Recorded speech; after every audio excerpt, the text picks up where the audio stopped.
and welcome to the Leadership Lounge. It's great to have you join us again today, and I'm privileged and honoured today to have Sarah Manning, who is the founder and director of Secure Stores Nationwide, and she's joined us today because, over the last year I've really got to know Sarah. She's a local businesswoman and she's part of the Chamber of Commerce that we both belong to and are part of. And she established Secure Stores Nationwide, a storage container business, in January 21. And we'll all know January 21 is slap bang in the middle of a pandemic. But her business has gone from strength to strength. So it's great to have Sarah join us. She's had many years, haven't you, in the industry? Yes. And if you have a quick read of Sarah's website and looking for the success of her business, you'll know that she knows how to grow a business.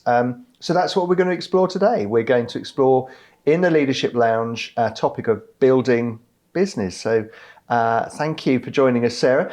We're going to look at how you create something from scratch and how you use building of relationship and customers, which I know you're really good at, how you work with those and kind of know the right skills of the people you want to make it a success.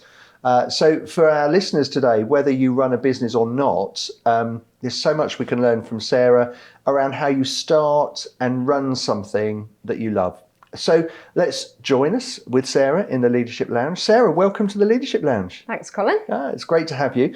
Sarah, I love your story that I read on your website. So I'm sure the listeners afterwards will go to your website and read it. Of how you got into the shipping container business. Because if you're watching on video, you'll see that Sarah perhaps doesn't strike you as your average shipping container person. So I love what you said. You said, as for my experience, I started out studying criminology and sociology. Then I did a stint on a free-range poultry farm. Not great for someone with a bird phobia.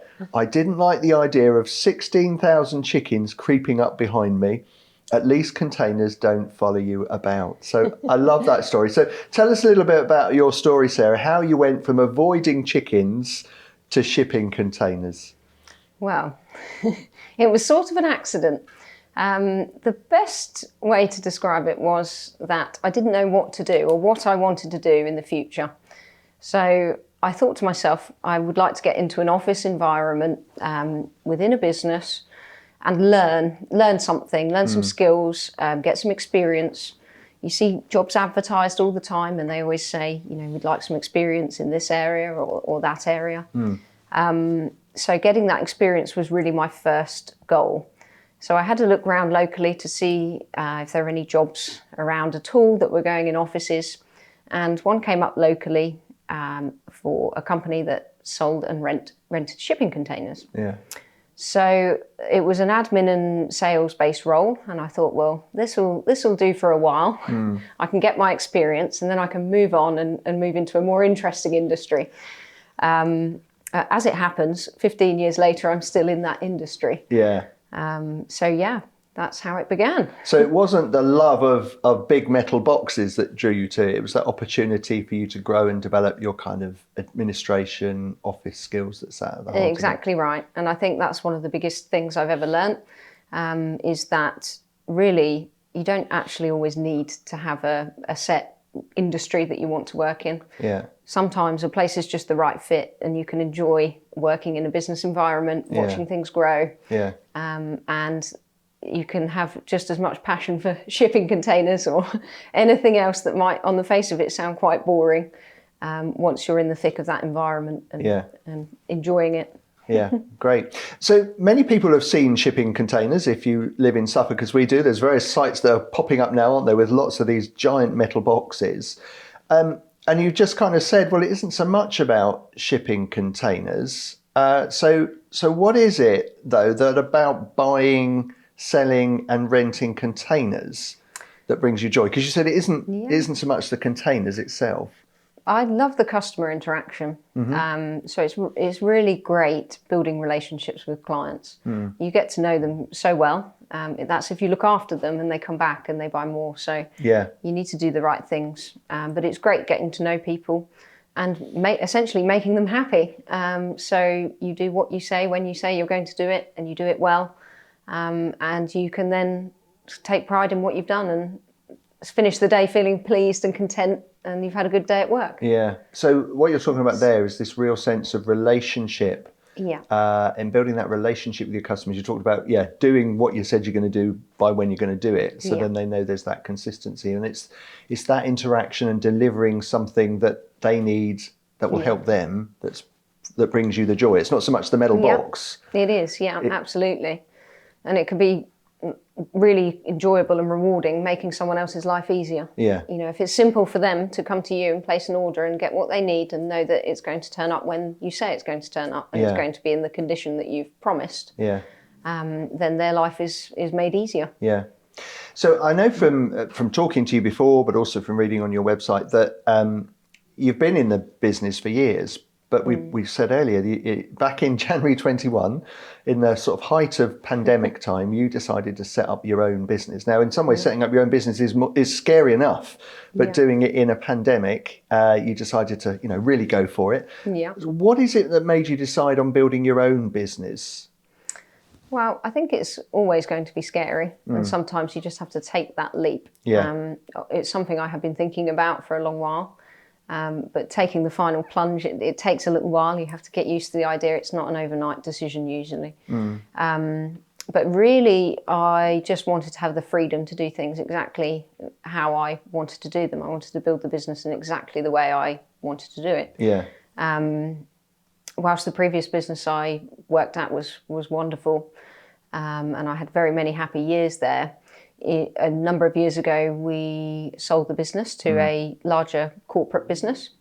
And I think following that, sometimes I spent more of my time on meetings and internal meetings and that sort of thing. And it took me away from what I really loved and gave me passion, I suppose, which is dealing with clients and making them happy. And I love that aspect of my job. So. Yeah, brilliant. So there's a real sense for you then that what you're passionate about, which is that relationship with the customer, you just wanted to bring more of that to fruition. Yeah. And I love that because we're looking today at building business. So from my research, from my experience, from our chats before, it's helped me refine really that if you're going to build a business, and we said earlier for our listeners, they might not necessarily be about building a business. It might be about building something. It might be a project. It might be something they want to do or deliver.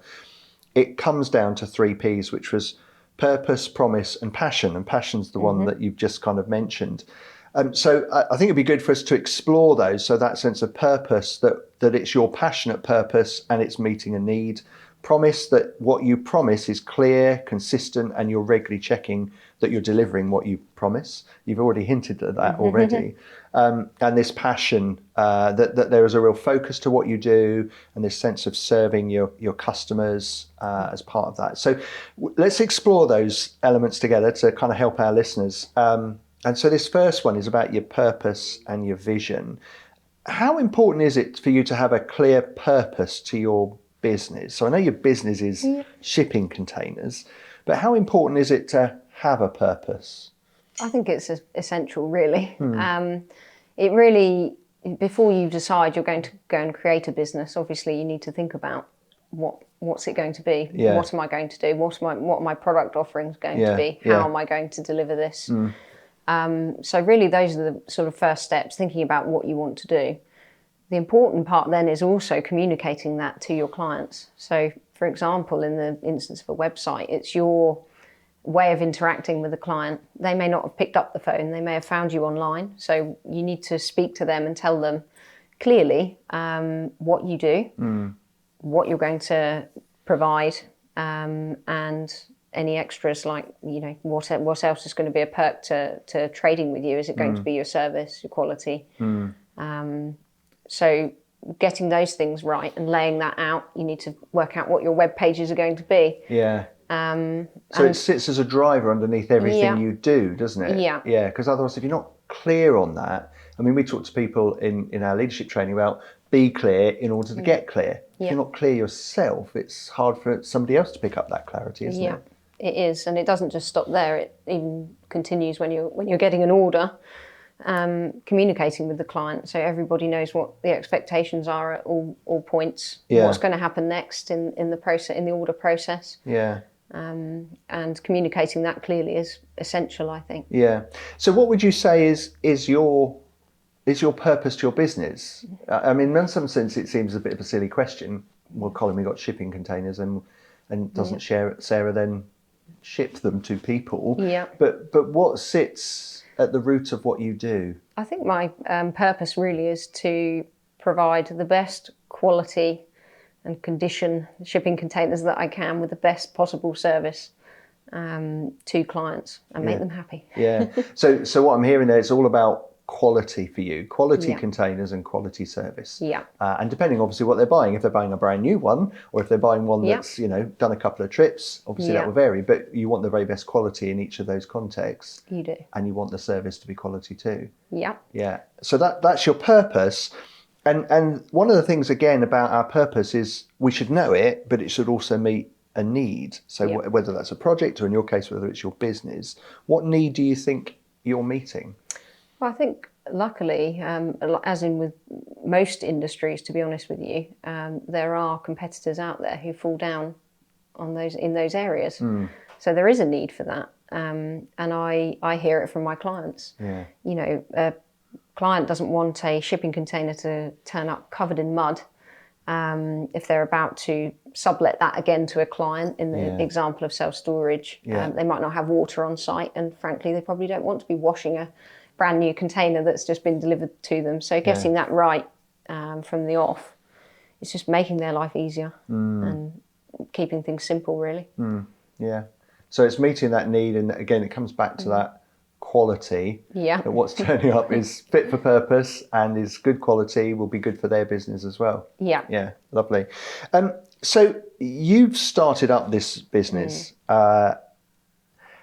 And as I can see and hear, it's gone really well for you in the 12 months that you've kind of had this.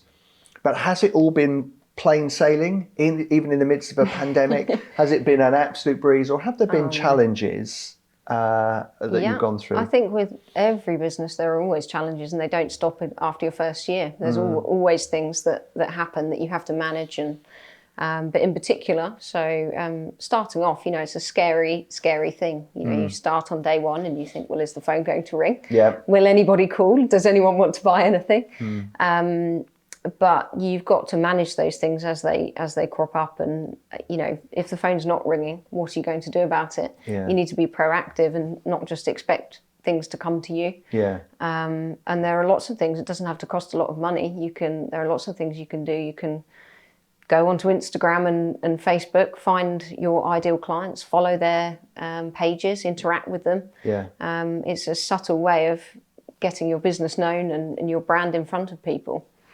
There's that. There's it's never easy with cash flow when you're starting out. Yeah. Sometimes there are lots of things to pay for, and it can take time before that money comes back in. So the best advice I can give on that front is to be on top of your cash flow. Yeah. Don't bury your head in the sand. Make sure you're closely watching what's going on and when you're expecting what in, so that you can meet your obligations to your suppliers and other things. I think paying people on time is essential for building relationships and having success. It's scary. Things you think you can go from having a nicely paid job to all of a sudden no income initially, and it takes a lot of effort and time, and I'm sure there'll be many more hurdles in years to come, but you've just got to face them head on and be positive and think, see challenges as something that you can overcome and do better at, shall we say. Improve your business rather than just bury your head in the sand and say that, oh, this is difficult, I can't do this. And so there's this sense, I'm hearing this, there are challenges, but it's about that rigour and determination to, know, well, what am I trying to bring, which is the quality service that you've talked about. But just that, that kind of being on top of it and persevering and not seeing anything as something to sit back on, you're then being proactive to drive that purpose forward. Yeah, great. Face things head on. Yeah, super. So that's kind of purpose, being really clear in what that purpose is for you, making sure that you're doing that. Do you at any point kind of go back and review that purpose? So you've talked about, being quality product and quality service. How often do you kind of check that then? Yeah, I think so. I think in a small business, certainly to begin with, it's very easy to know if something is falling down in any of those areas. So if you have a problem with a delivery, which obviously happens in all businesses sometimes the unexpected can happen. But you need to keep tabs on that. If you've got a problem that needs resolving, then face it, deal with it immediately. Yeah. But afterwards, I think it's really important to reflect and say, okay, why has this happened? How can I prevent this from happening again in the future? Yeah. It's very similar, really, to the principles of ISO 9001, which I had implemented at our previous business. But it's all about continuous improvement. And that's why I was saying you can never really stand still in business. There will always be something that's going to happen in the future. So you've got to keep moving forward, and you've got to keep refining and improving. And if you want to be the best that you're going to be, that's how you do it. Yeah. You've got to learn from things that go wrong and build on it. Yeah. So I love that there. I mean, for some of our listeners, they won't know what an ISO 9001 is. For those in business will, but you're talking about this as a process of constant improvement. Exactly. And obviously the ISO standards kind of check that off. But what I love about what you're talking about there is this is not just a bland standard list of things to tick off. It's become part of your practice of regularly reviewing, okay, so our purpose is this, to deliver quality product and quality service. If that hadn't gone quite so well on an occasion, what is it about that didn't? And then use that as a learning journey to make sure that same kind of situation doesn't kind of repeat itself. Yeah, exactly. Brilliant. So that leads really nicely into our second one, which is around promise, about having a really clear promise and being consistent in it. And I love what you've got on your About Us on your website, Sarah. You're having a little chuckle because you probably know what's coming about this. So on your website, it says it's a real no-nonsense approach and a clarity around what your promise is. You say, you get what you pay for with a shipping container. If a box is really cheap, chances are the quality is really crap. Trust us on this, containers are our thing. At Secure Stores nationwide, we don't mess around. Honest prices, unbeatable customer service, and top quality boxes are what we do. That tells me so much about why your business has been a success in this year. It's really clear. There's a lovely bit of humour in there as well. So what is it that's made your business successful? What's the foundation that you've built this on? I mean, I think that tells us, but what do you see it as? It's been relationships. So I think relationships are really important. You need suppliers as much as you need customers. So always treat everybody with respect. If there is a problem, deal with it in a calm and useful manner. Don't just fly off the handle and ring up somebody shouting down the phone. It's not going to get you anywhere. You've got to think about what you want to achieve and how do we improve this going forward and work with people. So I think that's really, really key. Lovely. So there's a sense there as well. You talked about that standard ISO 9001. You're not just doing it to yourself, are you? You're doing that with your suppliers or with customers, depending what the situation is. And really rooting that around relationship. So again, that's one of the foundation pillars for you. What's helped you build successful business is around relationship. So again, anyone listening, whether it's a business, whether it's an activity that they're trying to get off the ground, it all's built around relationship. Now, you've got the promise on your website of honest prices, top quality containers, speedy turnaround, unbeatable customer service. It sounds like an advert for you, doesn't it?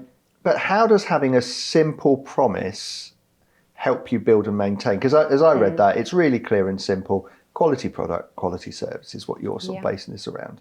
So how does that simple promise help you build and maintain business and your customers? Because if you do those things, I think the rest naturally follows. So lots of my business comes through word of mouth. If you can deliver on those things, then people like to talk about it. Unfortunately, in the world that we live in, there is bad service out there, and there's lots of bad service. So it's quite easy to stand out if you do a good job, and people like to talk about that. They talk to their friends. They also talk to them if it's not so good. So you want to give people confidence that if they recommend you to somebody else, you're gonna deliver a good product and good service to them. So that's really important, and things snowball. Since I started, the amount of business I've had through word of mouth has surprised me. Yeah. And as I say, I think that's purely by doing the right things. People then talk to others, and naturally things will grow. Yeah. I think you're totally right. I mean, I remember seeing I think it was a Tyre Bay place once, which it said, if you're happy with our service, tell others. Yeah. If you're not happy, tell us. Yeah. And I think that's such clarity again, isn't it? That means they want other people to find out. And you found that by having that good service, building a relationship with them, the word of mouth has spread as part of that.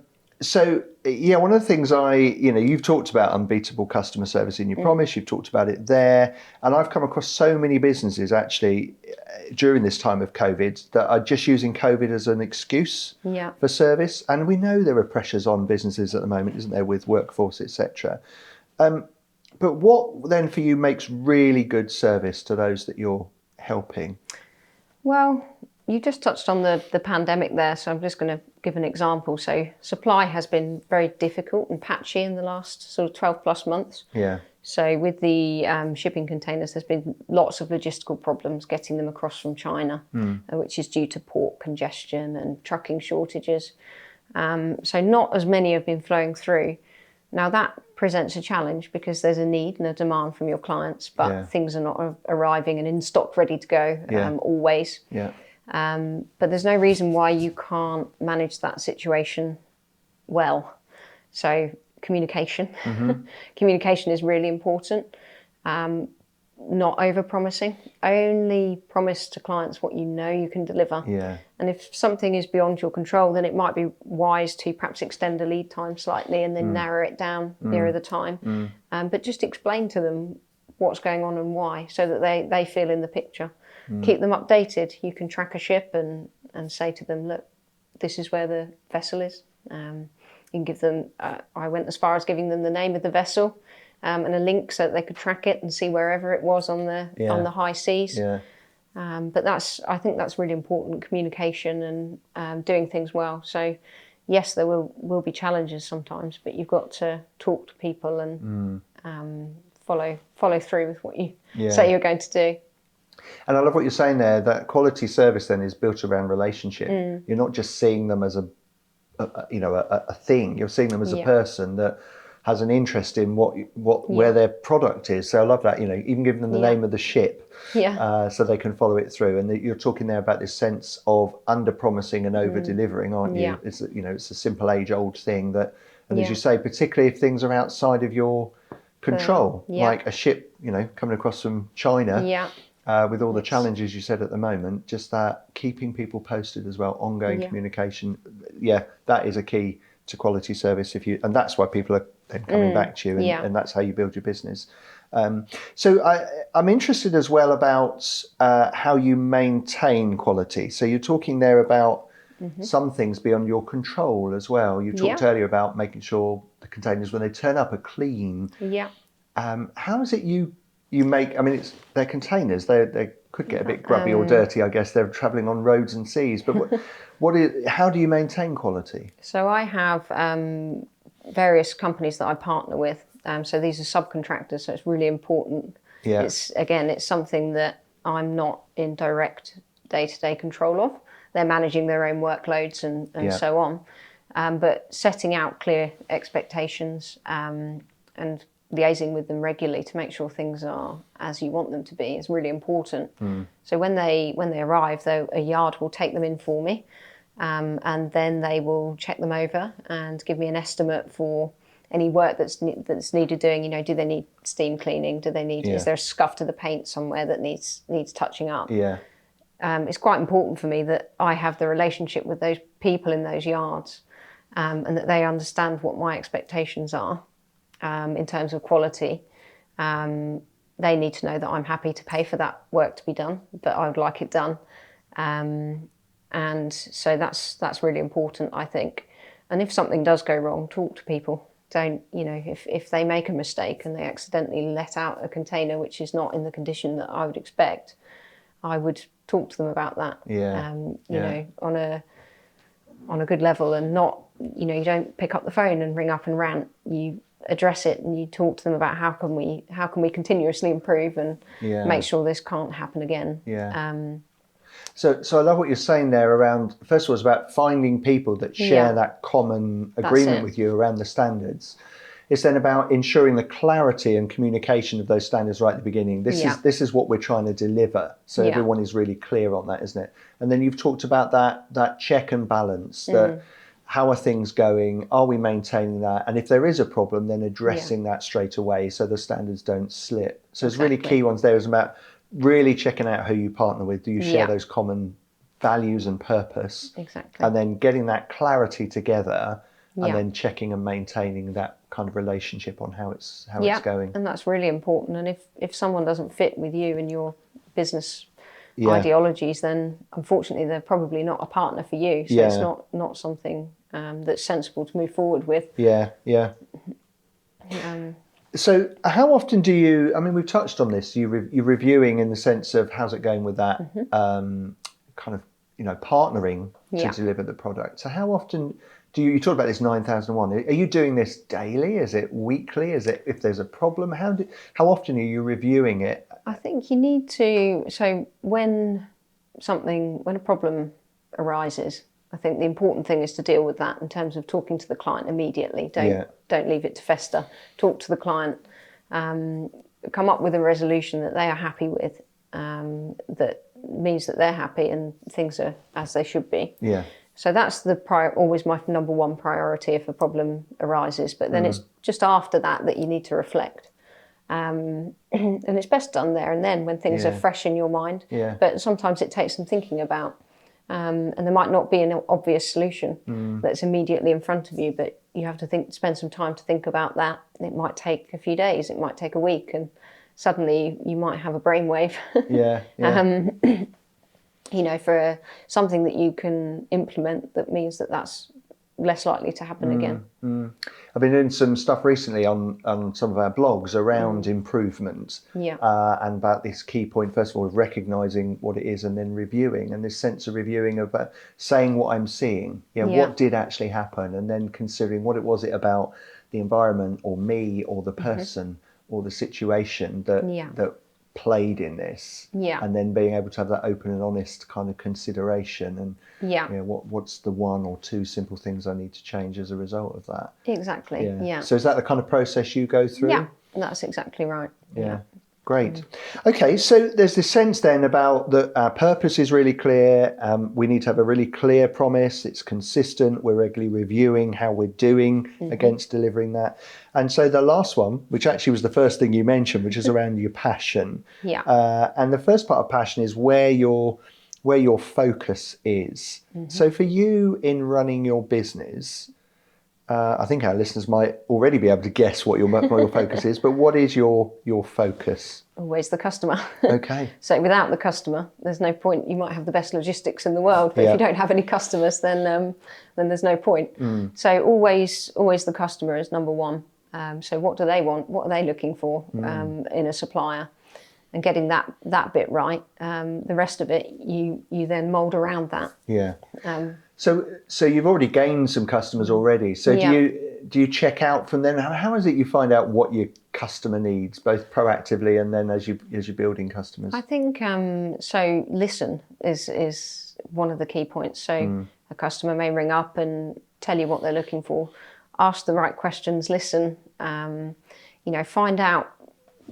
Somebody may only want one 20-foot container to have placed somewhere to store something. But what are they going to store in it? How long do they want to keep it for? Is cost more important, or are they looking for something that's as maintenance free as possible over the years to come? So try and work out what their priorities are, and then find a solution that suits best for their needs, essentially.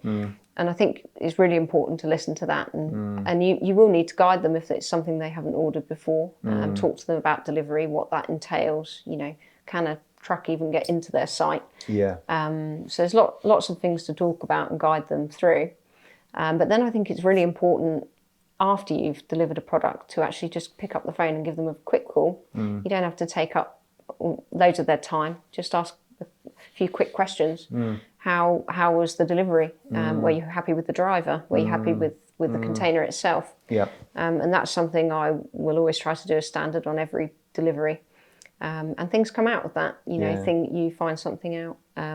Had a very happy client this morning who gave the driver some boxes of beer, but what he highlighted was the fact that the driver had been really patient. So he hadn't got his materials for levelling up the container ready in time. This is the client.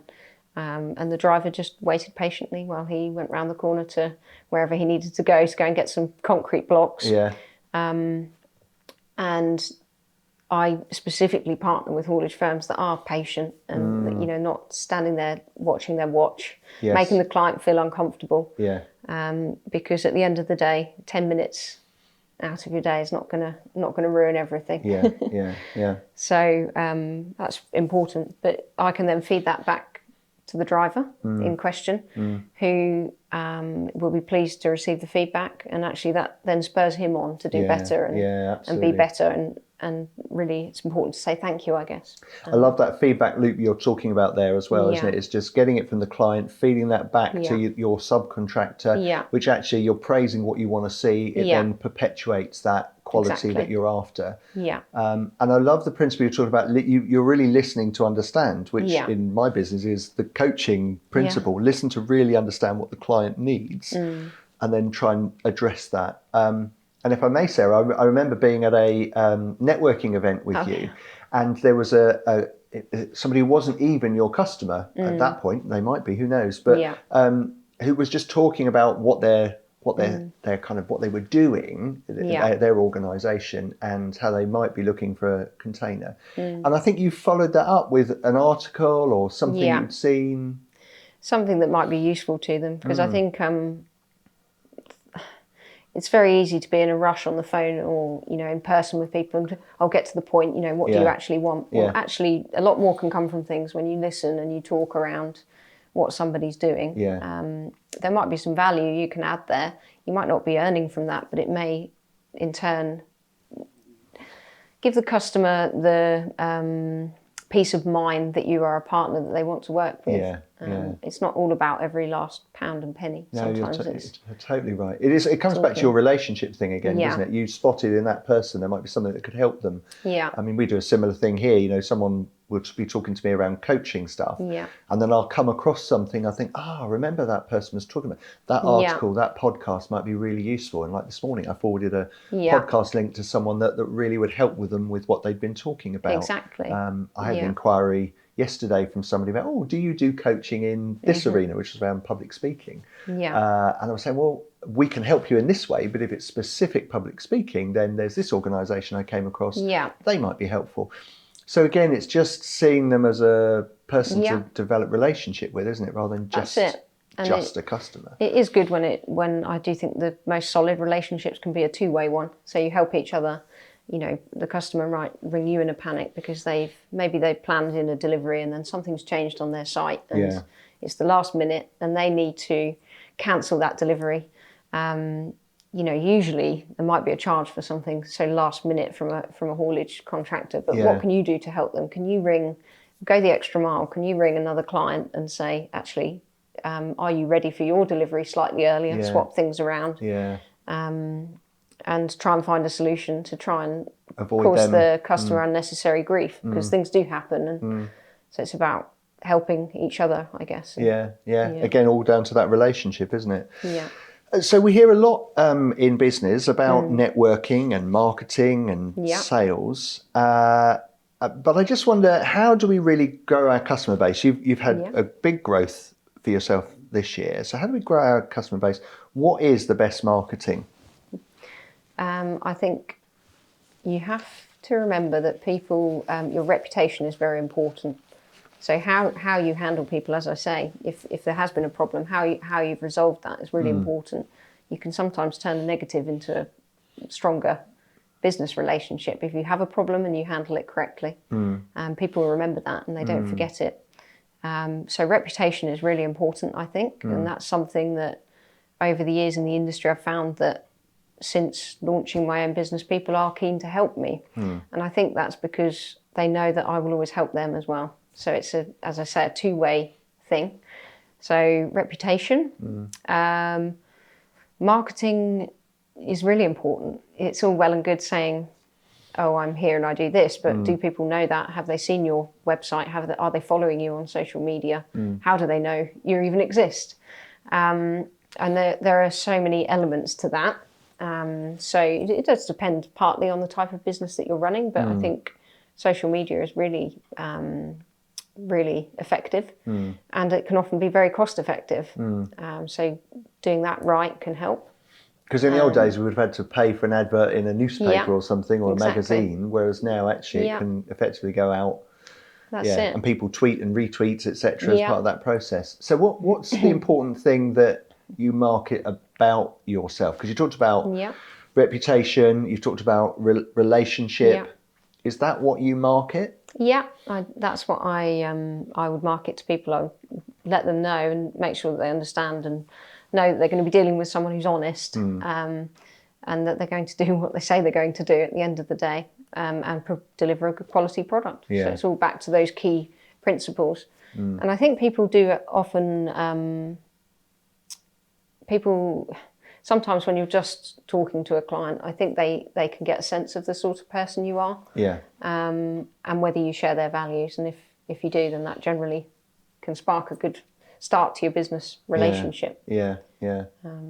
So it comes back again Trust. to that relationship, finding common values, building trust, and that's the bit that both you can market, but also will self-market you, because people will be talking about that.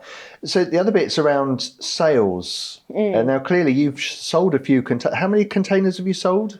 Well, last year it was just over 2,000. So 2,000 containers. First year, and hired some as well, so a couple of hundred on hire.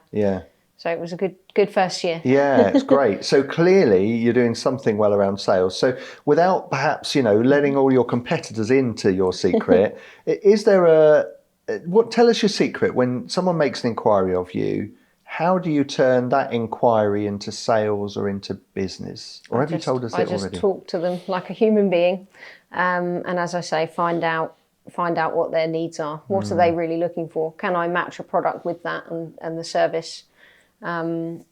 Usually someone's coming to you because they need something, and they need the right product for their needs. So it's no good me trying to offer them something which is not the appropriate product. But I will also try and find the most cost-effective solution for people as well, which I think is important. Again, it's not all about making every last penny. It's about doing the right thing and finding the right fit for a customer's needs. Because they'll come back to you, or they'll be telling friends to, if you want a container, then go and see Sarah. Exactly. So what I'm hearing again is listening to understand what your customer needs, and then meeting that. And that to me, it's a joy to hear, because you hear so many bad stories, don't you, about sleazy salespeople that just try and upsell or cross-sell all the time. And yours is much simpler. It's just listen to what they really need, and then try and address that. That's it. Yeah. And I don't believe in pressure selling either. I think if a client, if you have that sort of connection there, and people feel comfortable and like you're a person that or a business that they want to do business with, then it will come on its own, really. I mean, one of the things we've touched on, which is a key part of passion, is about that passionate customer service. And I think you've clearly kind of explained the importance of that, and they're listening to understand. But some other websites talking about business growth talk about and mention creativity and the importance of that. Have you used creativity at all in growing your business, or is that not for the container industry? I think creativity is a difficult one. I wouldn't say that the products are overly creative, but you do have to, if you're listening to your clients, it may be that you think about, how can I tweak this product? How can this product evolve in order to become more user friendly, or make the client happier? So you need to be a little bit creative in that sense. You also need to be creative with solutions sometimes. If there's a problem and you need to fix it, or you want to change a process, you might need to think outside the box, no pun intended, to work out how you're going to get to that point. Great. So there is this sense, you say they're just a box, Yeah. the containers. However, we all perhaps watch the kind of grand design programs and seen you can make all sorts of things with containers. So you talked about being creative in their needs or the process. So if you had customers perhaps saying to you, oh, I want a container, but actually where my site is, I don't know how, we wouldn't get into the doors that way. Have you had to help customers with stuff by like all that? means, that sort of thing is actually a fairly regular occurrence. So you have to be creative about a plan. How's this going to come together? Yeah. And it's very rare that we can't do something. So there are ways and means of accomplishing what the client needs, and sometimes you might have to do a bit of research yourself and say to them, I don't know how we're going to resolve this, but I'm going to think about it and see what we can come up with. They're one of the other key points, I think, in businesses, asking other people, asking experts in their field. If you need expert advice on specialist cranes which can lift over buildings and bits and pieces, you might not be the expert in that, but if you speak to someone who is and listen and ask questions, then you can build your own knowledge, which can be useful in the future. So actually every experience you come across, although it's a challenge in that moment, it actually becomes a learning opportunity and helps you build the business and things even stronger. That's great. Good. Well, we are amazingly towards the end of our time now. And what we always end with in our session really is the kind of top tip for our listeners. So from all that they've heard, and clearly we've heard today about the importance of the 3 Ps as part of that, having a purpose, promise and passion. But what I'm hearing particularly from you, Sarah, is that importance of customer service and that sense of relationship being really key. But for you, what's your top tip or top couple of tips for anybody wanting either to build a business, make it stronger, or to build a project or to drive something through? What are your top tips? So I think it's really simple. It's just one simple thing, which is just to look after your customer, or in the scenario of a project, who are the stakeholders. Look after them and everything else will follow. Brilliant. So keep your focus on them and everything else that needs to be done to achieve that goal. So it's just thinking, who am I serving, and look after them.